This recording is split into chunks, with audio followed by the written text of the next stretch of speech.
Hello everybody, welcome back.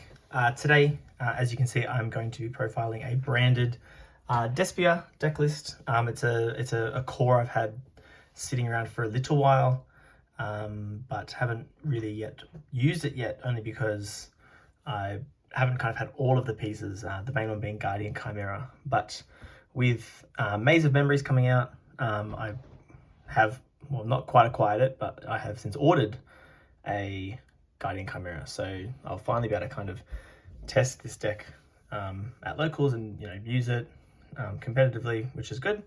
I'll kind of go through my I guess my take on the deck. It's not that far outside the realm of what people are doing with it anyway, but there's just a few things that, or just the way that I like to play, that I've taken into consideration. The main one being obviously Branded is a deck that Ash on Branded Fusion hurts a lot, and certainly my build is no different, but I've certainly built the deck with that in mind. So having more ways to kind of access Engine and Fusion Summon, with Ash being a card. I've also kind of tried to have as much non-Engine as is kind of viable, because again, with a deck like Kashtira, you kind of need that non-Engine to kind of at least stand a chance. So I've kind of cut down on, I've kind of trimmed the fats, I suppose you'd say, to make space for more non-Engine. But I'll get straight into the list. A lot of things fairly straightforward.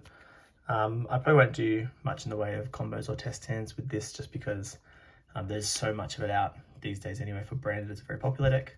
So I've got 2 Albaz, 1 Cartesia, 1 Mercuria, and 1 Albion. At the moment, no Springan's Kit. It's one of the cards that I have cut.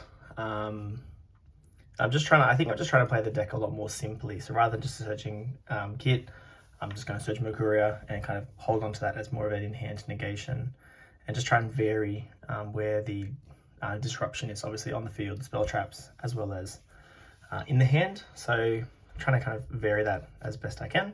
But these are kind of the Albaz monsters. Then the Despia part, got 3 Aluba, 1 Tragedy, 1 Ad Libitum, and then I guess kind of going with that, I've got 2 Branded opening. I'm back and forth on 2 opening and 3 Aluba, whether it's 3 of one, 2 of the other.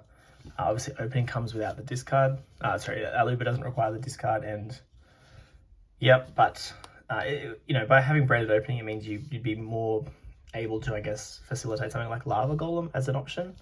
But really we do kind of need Aluba as a normal summon.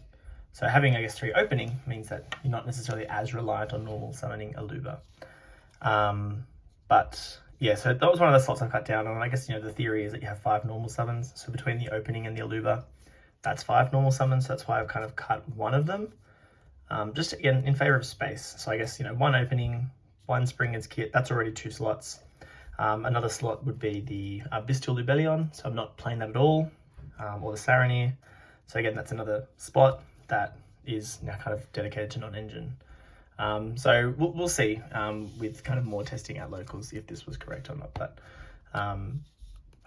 like I said, I've just kind of built the deck to kind of be more the way that I would want it to look.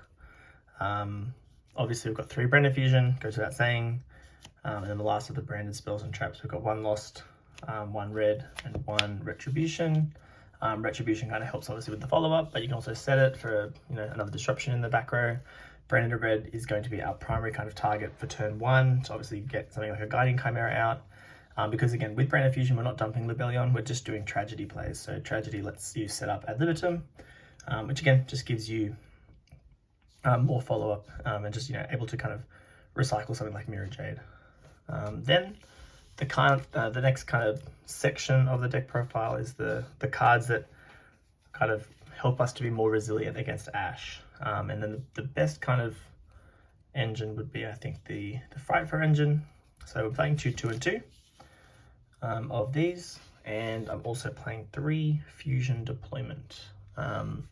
Fusion Deployment doubles as a going second card, because obviously you can summon Albaz and super poly their board away. I mean, there's so many cards in the extra deck that we can just take by having Albaz, obviously Lights and Darks, but also Beast Warriors, level 8 and higher. With Masquerade, we can take anything from the extra deck. The only thing that's kind of missing is, you know, being able to play Sprint in the extra deck, which kind of, the monsters you can take with Albaz as far as Super Poly are more versatile, but I'm not playing Springen's kit, so I'm not playing Sprint either. But yep, these, you know, 9 cards all represent, you know, abilities to play outside of just Branded Fusion. So kind of, yeah, playing these slots here just to kind of help in those situations. So just more cards to facilitate fusion summoning. Playing 1 Dark Magician, obviously Dragoon is crazy, and sticking a Dragoon is good. And then as obviously another target off of fusion deployment if necessary. Then the non-engine, we're playing 13, so it's a 41 card deck. The Dark Magician was the 41st card that I've kind of added in. I'm not against 41 cards, but playing 3, and these can be representative of anything. At the moment, I've just kind of thrown in, you know, 13 cards that are fairly strong or fairly decent. So this is Nib, Ash, Book of Moon, Call by the Grave, and Impermanence. Nothing high impact. Certainly you could play something like Book of Eclipse, or, you know, maybe even side Ash if the Despia is not as relevant because it's not as good as against Kashtira. But certainly these 13 spots represent just cards that you can have as going second cards. So, and it's the same with the fusion deployment. So, you know, there's 16 going second cards if you count Call by the Grave, which you probably don't, but I'm putting in this as non-engine. So, you know, 15 hard going second cards is pretty good, especially for Despia, where, you know, it's a deck that does have to play a lot of engine. But yeah, I've tried to kind of cut down on a lot of the engine where possible. Something like, you know, the other branded traps, you'd probably just side deck. The extra deck is probably fairly standard. It's 2 Mirror Jade, 2 Lavilion, 3 Albion, just more for, I guess, the grind game purposes. And then we've got Rinbrum and Brigand.